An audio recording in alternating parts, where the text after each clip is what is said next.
Primeiro é importante a gente entender que a adaptação homeoaquática ela é importante porque ela se refere à nossa ambientação a um local de prática ou de permanência que a gente não está acostumado a ficar. Então, devido às diversas diferenças de comportamento que a gente tem fora e dentro da água, a adaptação homeoaquática ela é muito importante. A adaptação homeoaquática não é só para crianças. A adaptação homeoaquática é para todo mundo, independentemente da idade, que não se sente confortável, que não se sente seguro, que não tem habilidades e competências suficientes no ambiente aquático. Então, se você for trabalhar com uma senhora de 60 anos que nunca fez aula de natação, ela tem que passar primeiro pela adaptação homeoaquática para depois aprender os nados. Você querer ensinar os nados sem a criança passar por um processo de adaptação, sem esse idoso, sem esse adulto, vai ser um processo extremamente frustrante para o professor e para o aluno. Porque a pessoa não vai conseguir fazer as coisas, ela não consegue colocar o rosto na água, ela não controla a respiração, ela não se sente segura, então tem que passar pela adaptação. Tradicionalmente, os professores ensinam a adaptação homeoaquática só pensando no ensino dos nados formais. Então imagina o seguinte, Anne, você recebeu um aluno lá na sua escola de natação. Esse é o modelo tradicional que a gente pensa as aulas de natação. Aí os pais querem logo que a criança aprenda a nadar. Aí o que a gente faz, de maneira geral? Vou fazer uma adaptação homeoaquática o mais rápido possível para essa criança logo aprender os nados, porque o que interessa é que ela saiba os nados.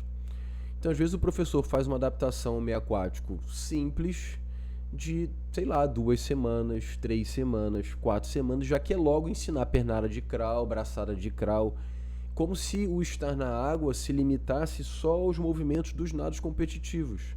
Isso é muito pouco. O que eu tenho defendido? Que a gente deveria pensar em todas as experiências que essa criança, que esse jovem, que esse adulto possa ter no ambiente aquático e transferir essas experiências para as nossas aulas de adaptação homeoaquática. Então, se eu pensar que as pessoas não frequentam só piscina, elas vão ao rio, à cachoeira, à praia, elas andam de lancha, andam de jet ski, seja lá o que for, de caiaque, por que não pensar nessas experiências? E não é você levar esses esportes para adaptação homeoaquática, senão seria o mesmo erro de você querer ensinar crawl para uma criança de 4 anos. Não é você ensinar polo aquático para uma criança de 4 anos, não é você ensinar nado artístico. Mas você entendeu a ideia do seguinte: poxa, o que conteúdos de ensino existem no polo aquático? O indivíduo precisa fazer sustentação na vertical, ele precisa nadar com o rosto fora da água, ele precisa fazer um passe, precisa receber uma bola, precisa nadar de barriga para na posição de decúbito ventral, né, de barriga para baixo, mas com o rosto fora da água. Precisa nadar, saber nadar em decúbito dorsal, mas não é um nado de costas, porque a cabeça fica alta. Ele precisa saber nadar com o corpo na lateral, ele precisa saber fazer giros. Legal, isso tudo é importante. Vou jogar isso para dentro das minhas aulas de adaptação homeoaquática. No nado artístico, por exemplo, olha quantas situações de sustentação que acontecem no nado artístico, de palmateio. Por que não levar isso para minhas aulas de adaptação homeoaquática? O surf, o body surf, o bodyboard, não é você necessariamente ter que ter uma piscina de onda para você ensinar a pessoa a surfar. Mas será que não seria interessante ensinar a criança ou aprendiz a remar em cima da prancha, a subir na prancha, a se equilibrar na prancha? Por que a gente não pode ensinar isso nas nossas aulas? Ensinar a utilizar o snorkel de mergulho, usar uma máscara que é diferente de um óculos de natação, porque a máscara geralmente cobre o nariz, a utilizar o snorkel. Vamos supor que depois essa pessoa venha a ser um atleta. O snorkel de mergulho é diferente do snorkel de natação. O snorkel de natação ele é frontal, o de mergulho ele é lateral. Mas a criança já está habituada a controlar a respiração pela boca, a fazer força para poder jogar aquela água que está dentro do snorkel para fora, a utilizar nadadeira, a nadar de diferentes maneiras. Trabalhar também conteúdos, por exemplo, de prevenção de afogamentos. E não só a parte que a gente chama de procedimental, mas também a conceitual e atitudinal, que eu vou falar um pouquinho depois para vocês aqui. Então é isso, pessoal. Pensem em todas as experiências que seus alunos possam ter na água e transfiram isso para a adaptação homeoaquática. Pode ser, a gente tem aí alunos de todo o Brasil, pode ser que você tenha uma escola de natação ou uma academia que seja próximo do mar. Por que às vezes você não pode dar aula para essas crianças, para esses jovens no mar? Vamos supor que seja um evento que vocês façam uma vez por mês. Por que essas experiências têm que ser sempre no ambiente controlado da piscina? É lógico que você tem que pensar, não, é um tipo de praia, um mar que você pisa, já tem um buraco ali, a onda te puxa lá pro meio. Então não tem nada a ver. Mas dependendo da condição do mar, da época do ano, da temperatura, por que não oportunizar isso aos nossos alunos? Eu acho que seria bem interessante. Guilherme, mas existem movimentos em todas essas outras atividades e na própria natação que são mais simples e movimentos que são mais complexos. Como é que eu vou pensar em ensinar isso para uma criança de 2, 3 anos? Então você vai ter que pensar quais desses conteúdos são adequados para as crianças de 2, 3 anos, quais desses conteúdos são mais adequados para crianças de 4, 5, 8, 9, 10 anos. Então, para que a gente entenda essa ideia de progressão, eu elaborei a ideia ou a proposta de a gente pensar em exercícios que são simples, simples complexos, combinados ou combinados complexos. O que isso significa, pessoal? Exercícios simples são os exercícios onde você ensina só um conteúdo de ensino da adaptação ao meio aquático. O que é conteúdo de ensino? É tudo aquilo que a gente pode ensinar aos nossos alunos. Tudo. Tanto do saber fazer como saber entender o comportamento, os valores e atitudes. Eu tenho defendido que na adaptação ao meio aquático a gente ensine descoberta do meio aquático, flutuação, respiração, sustentação, deslize, salto, giro e propulsão. Todos esses conteúdos da adaptação, eles podem ser muito simples, ou eles podem ser muito difíceis, muito complexos. Então, por exemplo, a primeira vez que eu for ensinar alguma coisa relacionada à respiração, eu vou propor atividades que são simples. A criança aprender a puxar o ar pela boca, soltar pelo nariz, puxar pela boca, soltar o ar debaixo d'água pela boca. Essas variações, primeiro, muito simples. Mas pensem, por exemplo, se eu posso combinar uma atividade de deslize com respiração, que se torna uma atividade combinada. Muitas crianças conseguem fazer, ou quase todas, conseguem fazer um tipo de deslize qualquer na posição ventral, submerso, mas poucas conseguem fazer o deslize na posição dorsal. Por que elas não conseguem? Não é por causa do deslize, é por causa da respiração. Porque o professor, quando estava ensinando a adaptação, ele só ensinou a respiração que era simples, ele não ensinou as respirações mais complexas. Tem muitas crianças que não conseguem fazer a cambalhota, não é por causa da cambalhota em si, é por causa da respiração. Então a gente precisa entender todos esses conteúdos, flutuação, sustentação, respiração, salto, deslize, giro e propulsão, eles podem ser muito simples ou eles podem ser muito difíceis. A ideia é você separar de acordo com os níveis das crianças. Então, simples é quando você ensina só um conteúdo e geralmente é a primeira vez que a criança está tendo contato com aquilo. O simples complexo seria você pegar aquele conteúdo, que geralmente é isolado, como eu disse, e torná-lo um pouco mais difícil, ou torná-lo mais difícil. A mesma ideia da sustentação. A sustentação ela pode ser extremamente simples, ela pode ser extremamente complexa. A gente geralmente pensa na sustentação só com só como as ações na posição vertical, onde a gente utiliza movimentos de braços e pernas. Beleza, esse é um tipo de sustentação, mas você pode fazer a sustentação na posição dorsal, na posição ventral, você pode fazer a sustentação lateralmente. Isso tudo é sustentação. Você pode fazer a sustentação até na posição vertical invertida, que é o que acontece no nado artístico. Então a ideia não é reinventar a roda, talvez a ideia seja a gente repensar a maneira que a gente ensina. Então perceba essa ideia da sustentação na posição vertical invertida. Primeiro eu tenho que passar por um processo, eu vou ensinar o que é sustentação, a criança vai aprender a utilizar os braços e as pernas para poder sustentar, ela vai fazer isso nas posições que são mais simples, então a posição vertical invertida seria lá muito avançado para uma criança de 10, 11, 12 anos. Você não vai fazer isso com uma criança de 2, você vai matar a criança afogada.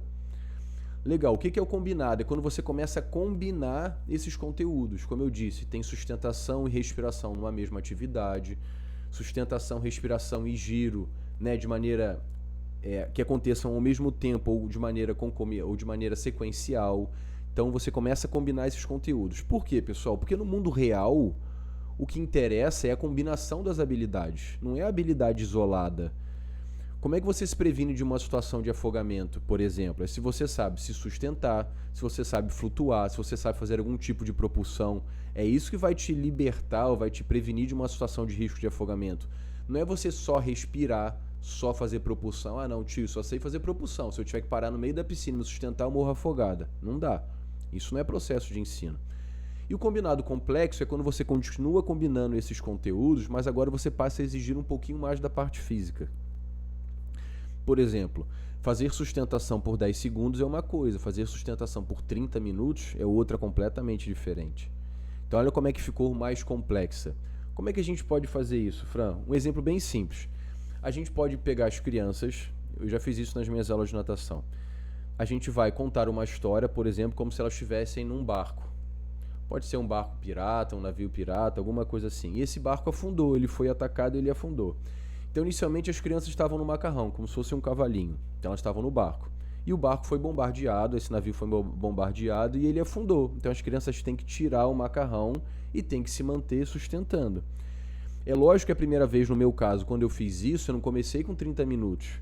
Eu começava com 1 minuto, aí passou algumas semanas, 5 minutos, algumas semanas, 15 minutos, até que eu cheguei nos 30 minutos. E de onde eu tirei a ideia dos 30 minutos? Existem alguns concursos para a Petrobras que as pessoas têm que, na hora do exame físico, eles têm que nadar 25 metros de qualquer coisa e ficar 30 minutos sem colocar os pés no chão. Possivelmente porque é o tempo que eles precisam para poder receber o resgate. Então vamos imaginar que eles trabalham nessas plataformas de petróleo. Acontece algum problema, eles estão no mar. Se eles conseguirem se manter por 30 minutos em sustentação variadas, possivelmente eles vão se salvar, porque é o tempo que eles precisam de resgate. Então eu coloquei isso nas minhas aulas de natação. Então essa ideia de a gente pensar nas diversas possibilidades do que pode acontecer e levar isso para as aulas de natação. Poxa, Guilherme, mas como a gente realmente vai ensinar isso por muito tempo? Isso aqui é um exemplo de um capítulo de livro que eu escrevi, que deve sair esse ano. Ainda não foi publicado, deve sair esse ano. Onde eu tenho a ideia. Eu acredito que todo professor e treinador merece ter acesso às melhores ferramentas, às melhores oportunidades para poder alcançar a excelência. É por isso que eu criei conteúdos exclusivos aqui no meu canal do YouTube para os assinantes, para que você possa ir além e realmente transformar sua carreira. Ao se tornar assinante, você não terá só acesso a vídeos exclusivos e mais detalhados, mas também vai se juntar a uma comunidade que valorize e acredita no crescimento contínuo e o aperfeiçoamento profissional. Além disso, o seu apoio me ajuda a continuar trazendo conteúdo de qualidade, que eu tenho certeza que vai fazer toda a diferença na sua jornada. Torne-se um assinante agora e desbloqueie todos esses vídeos para ter acesso a vídeos completos e exclusivos. Você pode escolher entre 3 planos de assinatura e o link está na descrição do vídeo. Ali dos níveis de aprendizagem, isso é aleatório, tá bom? Vai do nível 1 até o nível 13, isso é só um exemplo. Mas eu pensei como se o nível 1 fosse mais ou menos para crianças de 2 a 3 anos. O nível 5 ali, mais ou menos crianças de 7 anos. Nível 9 para crianças de 11 anos. E terminaria ali no nível 13 para crianças de 15 anos. Não significa que vai parar no nível 13. É só um esquema, porque depois a tendência é que isso continue assim. E eu tenho uma divisão da importância da adaptação ou dos nados para cada um desses momentos. Então percebam que até os 7 anos, pela minha proposta, a ênfase teria que ser só na adaptação ao meio aquático.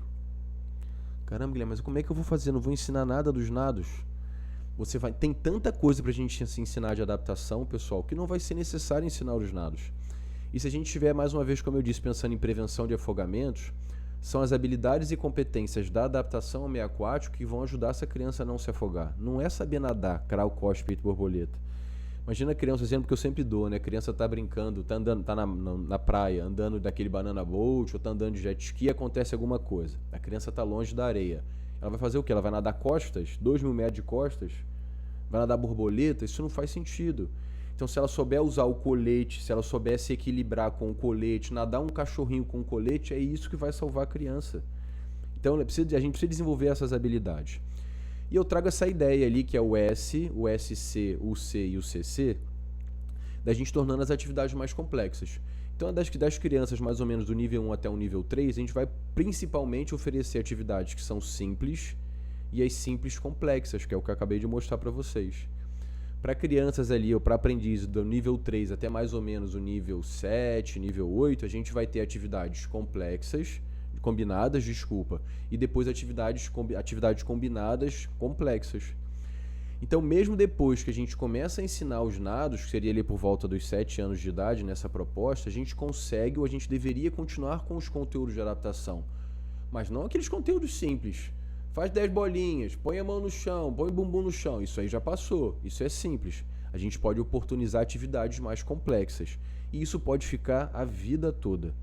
Quando eu trabalhei com natação para adultos, eu comecei a colocar as atividades mais complexas de adaptação na aula de natação para adultos, e eles adoravam. Porque por mais que a gente goste de nadar, vamos ser sinceros, é meio enfadonho. É monótono, vai para um lado, volta, vai, volta, vai, volta. E a gente está falando de adultos que não, aqui no meu caso, que eu moro no interior do estado, não são atletas, não participavam de competições na época. Na época isso não era tão comum, as pessoas participarem de travessia, nada disso. Então a pessoa não ia só para aula de natação para poder nadar. Ele ia pelo contato social, ele ia para poder se divertir. Imagina, era uma piscina fria, né? Não tinha aquecimento, 7 horas da manhã, a gente tinha que oferecer algo de qualidade, senão essas pessoas não iam na aula de natação no inverno, ok? Então essa é a ideia que eu penso da adaptação ao meio aquático. Como eu disse, era mais rápido porque não é o nosso foco aqui, mas fica aí a curiosidade para vocês depois procurarem saber mais, tá bom? E aqui eu trago uma proposta dos conteúdos de ensino dos nados formais. Então muitas vezes você vai pensar assim, poxa Guilherme, você acha que a adaptação ao meio aquático é importante e a gente nunca vai ensinar os nados? Não, a gente tem que ensinar os nados. Mesmo que esse nosso aluno não tenha momentaneamente a pretensão de ser algum atleta, ou nossa escola de natação não trabalhe com a formação de atletas, a gente precisa ensinar as pessoas a nadar de verdade. Porque isso no futuro vai ser muito importante ou determinante para que ela use a natação como forma de condicionamento físico. A gente vai falar isso nos tópicos aí mais para frente. Se a pessoa não tiver uma boa técnica, ela não consegue nadar por muito tempo. Ela não consegue nadar com mais intensidade. Então a técnica ela é muito importante. E aqui eu faço também uma outra reflexão, ou uma outra crítica geralmente à nossa prática. Via de regra, a gente ensina até os conteúdos dos nados, mas a gente não se preocupa com saída de bloco, com virada e com chegada, porque na cabeça dos professores eles pensam assim, a saída, virada e chegada é só para quem é atleta, para ver quem vai competir. E não é assim. Primeiro que você não tem bola de cristal. A criança tem 8 anos, ela pode não ser atleta agora, mas ela pode ser atleta 3 anos depois. Ela vai ter deixado de aprender diversos conteúdos porque você achou que ela não tinha condições de ser atleta. Então não tem nada a ver. E mesmo que ela não venha a ser um atleta, pessoal, ela está numa aula para poder aprender. Seria como se fosse o seguinte, eu sou professor de matemática, vamos supor, e eu penso assim, o Joãozinho e a Maria não vão ser engenheiros, por que eu vou ensinar isso para eles? Não faz sentido, as pessoas têm que saber matemática. Se elas vão usar aquilo ou não, isso não é problema nosso, a gente precisa ensinar as coisas para as pessoas. E eu aqui, propositalmente, já coloquei esses conteúdos numa ordem que eu considero como ordem de progressão pedagógica. Então vamos começar com os nados. Primeiro, a gente precisa ensinar a pernada, para depois ensinar a braçada. Junto com o ensino da pernada e da braçada, eu estou preocupado com um bom posicionamento corporal, estou preocupado com o rolamento do corpo, se eu estiver pensando nos nados crawl e nos nados de costas. E eu vou usar uma respiração que eu chamo de respiração geral. Por que isso? Porque se quando eu estiver ensinando pernada, eu já quiser que a criança faça uma respiração lateral, ela vai errar a pernada por causa da respiração. Então, se o foco não é na respiração, deixa isso para depois. Então, pernada. Pô, Guilherme, depois você vai ensinar braçada. Pô, mas quando eu ensino braçada eu vou deixar de fazer perna? Não. Mas se subentende que como a criança já aprendeu a pernada, ela não precisa focar a atenção dela na pernada. O foco de atenção dela vai estar na braçada. Então é lógico que a criança vai continuar fazendo pernada. Vou pensar que eu estou ensinando na área de costas. O foco agora, né, daquele momento do meu planejamento, está no ensino da braçada do nado de costas. Ela tem que fazer a pernada, mas ela já aprendeu o suficiente para poder se concentrar na ação dos membros superiores. E depois você ensina a coordenação de braço e perna, depois só que você ensina a respiração específica. A respiração específica ela é a mais difícil de todos esses conteúdos. Vamos pensar no nado de crawl. Quando você tenta girar o tronco e o corpo, na verdade, para poder respirar, você desequilibra o seu corpo por completo. Isso é um problema para quem está aprendendo. O ritmo de coordenação da respiração com o braço, isso é um problema para quem está aprendendo. Então vamos garantir um conjunto de experiências anteriores para só depois ensinar a respiração específica. Depois eu tento coordenar braço, respiração e pernada, que seria quase um nado completo, para finalmente a gente chegar no nado completo. Por que eu diferencio a coordenação braço, perna e respiração de nado completo? Porque eu entendo que até esse momento de coordenação braço, perna e respiração, a gente está pensando numa situação de aprendizagem. Quando eu chego no nado completo, eu já estou pensando numa situação de aperfeiçoamento, que é o nosso tópico aqui. E a gente vai falar melhor disso daqui a pouquinho. Quando a gente pensa em saída, percebam que a gente não começa pelo posicionamento no bloco. E às vezes isso é um erro do professor. O professor quer ensinar a série de bloco, ele já coloca a criança no bloco. Ah, Guilherme, mas lá na adaptação aquático, você falou que tem um conteúdo que é saltos. Tudo bem, mas salto não é saída de bloco. Legal? A gente também tem que diferenciar o que é conteúdo da adaptação ao meio aquático do que é conteúdo dos nados formais, dos nados competitivos. Da mesma maneira que a gente tem ali, por exemplo, na saída e na virada, a gente tem um deslize, esse deslize da saída e da virada não é o deslize da adaptação ao meio aquático. Porque na adaptação ao meio aquático, a criança pode deslizar de diversas maneiras. A maneira... Eu escrevi esse livro aqui, Atividades Aquáticas, um olhar dirigido ao ensino, junto com diversos outros colegas da Universidade Federal do Rio de Janeiro. E eu fiz isso porque eu acredito que todo professor e treinador de natação merece ter acesso a um conhecimento que realmente vai transformar a sua prática. Esse livro é um compilado de anos de experiência e de prática no ensino da natação, do polo aquático, do nado artístico. Com esse livro eu tenho certeza que você terá acesso a estratégias e técnicas de ensino que já transformaram a carreira de muitos profissionais. Esse é um guia prático para quem quer levar o seu trabalho como professor para um outro nível. Se você também é comprometido com a excelência e quer alcançar um outro nível de conhecimento, não deixe de garantir o seu exemplar ainda hoje. Faça o seu pedido por meio do link que está na descrição desse vídeo, que você vai lá para o meu site e você vai receber o livro na sua casa. Se você quiser o livro autografado, é só pedir. Tradicional é essa com as mãos para cima, tudo bem, mas não precisa ser só assim. Pode ser com as mãos invertidas, pode ser com as duas mãos na coxa, pode ser como se fosse na posição de Cristo Redentor, pode ser ventral, dorsal, lateral, pode ser do fundo para o raso, quer dizer, na vertical. Você pode empurrar a criança, você pode puxar a criança pode empurrar com uma perna só, pode empurrar com as duas pernas, para ela perceber, para ela experimentar o ambiente de diferentes maneiras e ela depois, por conta própria, chegar na conclusão do seguinte: pô, é melhor empurrar com as duas pernas, né? É melhor ficar com as duas mãos para frente. É melhor esconder a cabeça, porque pela própria experimentação dela, ela foi percebendo que algumas posições favorecem o deslocamento e outras posições dificultam o deslocamento.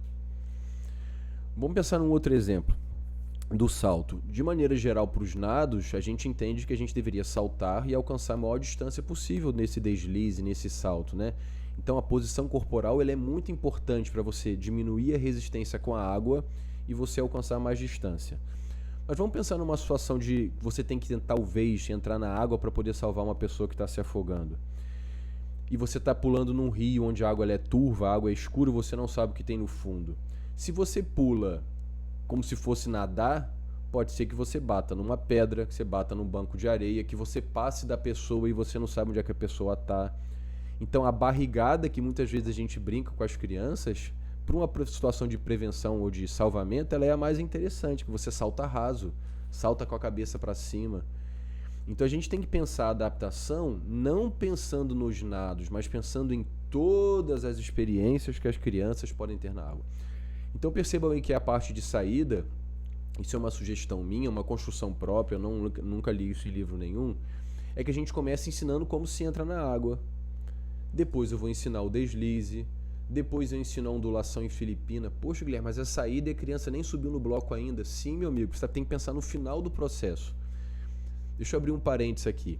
Nas provas de salto no atletismo, por exemplo, a gente não começa a ensinar as provas de salto pelo salto, a gente começa a ensinar pela queda. O judô é a mesma coisa. Primeiro as crianças aprendem a cair para depois aprenderem a realizar o golpe em si. Então a gente tem que se preocupar com essa situação. E para a série de bloco, eu segui a mesma linha de raciocínio. Não adianta a criança saber se posicionar no bloco e quando ela entra na água, tá horrível. Então é melhor ela aprender a entrar na água primeiro, aprender o que tem que fazer, para depois aprender a ficar no bloco, aprender a fazer a fase de voo e etc, etc. E é lógico que não precisa ir para o bloco direto. Pode ser na borda da piscina, pode ser numa plataforma, para depois ir para o bloco. Beleza.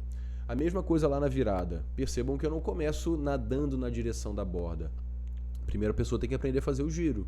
Seja a cambalhota, que é dos nados crawl e costa, seja o giro mais na lateral, que é particular do peito e borboleta, depois a aproximação, depois a impulsão e por aí vai.